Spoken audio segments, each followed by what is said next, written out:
Hello, everybody, and welcome back for another week of Parsha.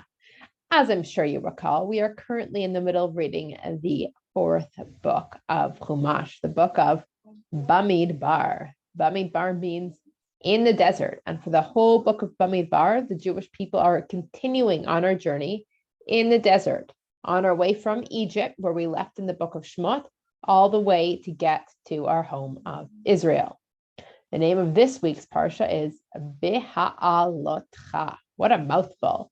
Beha'alotcha means when you raise up. And the Parsha is called that because at the start of the Parsha, Hashem says to Moshe to tell Aaron, beha'alotcha, when you raise up the candles to the menorah, to light the menorah, here's how you're going to do it. And we get instructions for lighting the menorah. And then the Parsha tells us about how they purified and prepared the Leviim to do their jobs working in the Mishkan. Whenever we're stopped in one place in the desert, the Leviim would help out in certain jobs in the Mishkan. The Kohanim did the main jobs of the Mishkan, but the Leviim also worked, the other Leviim also worked there to help out. Specifically, people between the ages of 25 and 50 years would help out with work in the Mishkan. And then in the Parsha, the Jewish people are ready to celebrate their first Pesach since we left Egypt, which is super exciting, except we have a problem because there are some people who had been carrying a dead body to bury right before Pesach, and they were not, people who touched a dead body aren't able to go to the Mishkan, which means they're not able to bring the Korban Pesach, and they go to Moshe and like, hey, Moshe, this isn't fair. We were doing a good thing. We were helping to bury a body. And now we don't get to do Pesach? That's not okay. And Moshe asks Hashem, and Hashem's like, you're right, that would not be fair. People who are doing this important thing of burying a dead body don't get to celebrate Pesach. At the same time, Hashem says they can't go into the Mishkan when they're touching a dead body. So what we do is they get a do-over 1 month after Pesach on Pesach Sheni, which we now know as Pesach Sheni, the 14th of Iyar, the month after Pesach. Anybody who was really not able to do Pesach, which means people who were burying a dead body too close to Pesach, or people who were traveling really far away and couldn't get to the Beit HaMikdash on time, they get their do-over on Pesach Sheni. Of course, somebody who skipped Pesach on purpose, they don't get a do-over. They made a bad choice. That's the consequence. They miss out on Pesach. So now we're finished setting up the Mishkan in the Parsha, and Hashem's got this system where when it's time to stay put, a cloud stays right over the roof of the Mishkan. And when it's time to start traveling again, the cloud lifts off the top of the Mishkan into the air, and it's going to lead us wherever we should go. And Hashem tells Moshe to make 2 trumpets out of silver. And Hashem teaches Moshe different sounds to play on those trumpets for different purposes, like to tell people, hey, we're leaving, or hey, we're stopping in one place again, or various other messages. And so we start traveling through the desert, following the cloud led with the Aaron Kodesh in the front. And the Jewish people start complaining. They're like,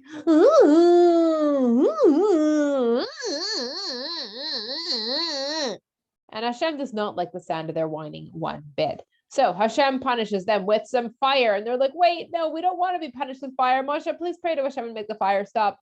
We're sorry. And Moshe prays to Hashem and the fire stops. And they keep traveling through the desert. And after a while, the people start whining again. This time they're whining about something specific. They're like, I'm hungry. I'm so hungry. And I'm not just hungry for anything. I want meat. Because like they were getting man. They were getting this magic food that falls from the sky. You might remember from Sefer Shemot, the man. Just pretty good stuff. They're getting food regularly. It's not like they're out of food, but they're like, man is boring. We want meat. I remember back in Egypt, we used to get all sorts of good foods. There were all these free vegetables and free fish, and I want fish and vegetables, and I want meat. We want meat. We want meat. We want meat. We want meat. And Moshe is like, Hashem, I don't know what to do with these people. I'm not their mom. I'm not their nanny. Why am I having to like carry them around like they're a bunch of whiny babies? I don't know what to do. They're screaming in my ears that they want meat. I don't have meat for them. I'm just one person. I can't handle all these people who are driving me crazy. And Hashem's like, okay, Moshe, it sounds like there are two problems here. Problem number one is you're just one person. There's too many people here for you to handle. So I'm going to give you some helpers to help out with that. After we're finished talking, gather the following 70 people to outside the Mishkan, and I will give them some of your ability to be a Navi and talk to Hashem, and they'll help you be leaders. Problem number two, Hashem says, is the people want meat. I'll give them meat. Oh, I'll give them meat, all right. You tell the people, get ready. They're going to have meat for an entire month. They're going to have more meat than they know what to do with. They're going to have so much meat is going to be coming out of their nose.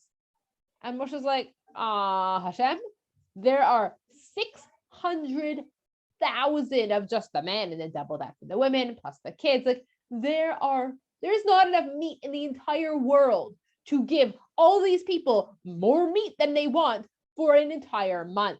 It's just not possible. And Hashem's like, oh, I'm sorry, Moshe. Did I just hear you say that something's just not possible for Hashem? Is anything not possible for Hashem? Wait, I know this one. No, I'm God. I can do anything. So you do your bit. You just tell the people and gather the leaders, and I will get the meat. So Moshe tells the people, and Moshe gathers the 70 elders that Hashem listed outside the Mishkan, and Hashem makes them into Nevi'im, so they're able to talk to Hashem and listen to Hashem and hear from Hashem and tell people what Hashem says to help Moshe be the leader. Except there were two guys on that list who didn't get the memo, and they didn't show up to the Mishkan, but Hashem knows they're on the list. Hashem still made them into Nevi'im, and all of a sudden they're like in the camp surrounded by other people, and they're like, Hashem says this, Hashem says that, and they're like telling people what Hashem says. And someone runs over to Moshe and they're like, Moshe, these guys, Eldad and Medad, they're like acting like they're trying to take your job. They're like telling people what Hashem says. And Moshe's helper Yoshua was like, Moshe, we gotta lock them up, throw them in jail. And Moshe's like, are you joking right now? Like I'm not mad at them for helping me to do my job. I would be happy if everyone in the entire Jewish people could hear directly from Hashem. It would make my job so much easier. I'm happy that they're telling people what Hashem says. So they don't go to jail. And then Hashem brings in a wind. And the wind blows in quail birds, which are sort of like little fat chickens. And when the wind stops blowing in the quail, there is so much quail that you would have to walk for a day, all day long, in any direction to get to the edge of where the quail is. There's so much quail that it's like waist high. People are like walking waist high in quail. There's so much quail that everyone goes around and starts gathering up their quail, and it takes them the entire day and the entire night and the entire next day to finish gathering up all the quail. So all the quail is divided up between the people. There is so much quail that after they finish gathering up all the quail, everyone has at minimum 10 piles full of quail birds. Some have more than that. And then the people start eating the quail. They slaughter and they cook and they eat the meat. And they're not even finished chewing. The meat is still between their teeth when Hashem punishes all the whiny complainers, and they die. And they name that place Kivrot HaTa'ava, which means graves of the craving, because that's where they buried all the whiny complainers who are craving meat. And so we continue traveling through the desert, going through the desert, and Moshe's sister Miriam and his brother Aaron start like gossiping about Moshe, and they're kind of not being so nice. They're like, oh, Moshe thinks he's, first they're like talking about Moshe's wife, and then they're like, oh, Moshe thinks he's so special. He thinks he's better than us. He's not better than us. He talks to Hashem. We talk to Hashem too. What's the big deal with Moshe? Moshe's not as special as he thinks he is. And Hashem's like, okay, I want Moshe, Aaron, and Miriam to come to the Mishkan right now. I have some words to have with you. So they come to the Mishkan, and Hashem's like, okay, now Miriam and Aaron, come over here. I've got something to say to the two of you. First of all, Hashem says, Moshe does not think he's so special. Moshe is the most humble person in the entire world. He doesn't go around thinking he's better than other people. But second of all, actually, he is better than other people, Hashem says. He doesn't think he is, but he is. He is special. Yeah, you talk to Hashem too? Sure, you do. But Moshe is special. Moshe has a closer relationship with Hashem than any other person, Hashem says. More like you and other Nevi'im, like I'll tell you a bit, or I'll show you like a vision, a dream, or you have to figure out what it means. I'll show you like a picture. You have to figure out what it means. Moshe gets the whole story. I talk to Moshe in ways that I don't talk to any other human being, Hashem says. And Moshe gets to talk to me in ways that no other human being gets to talk to me. Moshe is special. Shame on you for talking about Moshe like that. Shame on you. And when Hashem is finished yelling at them, Miriam, who had started the conversation of the gossiping, has tzara, that like white rash skin condition. And Aaron looks at her and he's like, oh no, she has tzara. And Moshe's like, Aaron says to Moshe, Aaron's like, Moshe, please pray to Hashem, to ask Hashem to make her tzara go away. I'm really sad about Miriam having tzara. Like it makes me so sad that my sister is sick and I have to be the one to be like, hey, Miriam, you're sick. And Moshe prays to Hashem. Moshe's like, hey, Hashem, can you make tzara go away real quick? And Hashem's like, nope, not right away. No, she made a bad choice and she should not have done what she did. And she should not have spoken the way she spoke.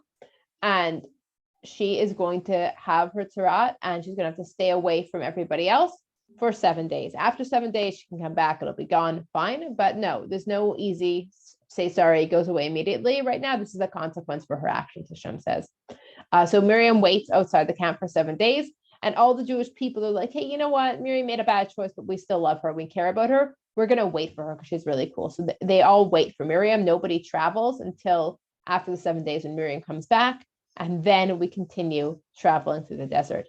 And that is the end of Parshat Beha'alotcha. Shabbat Shalom.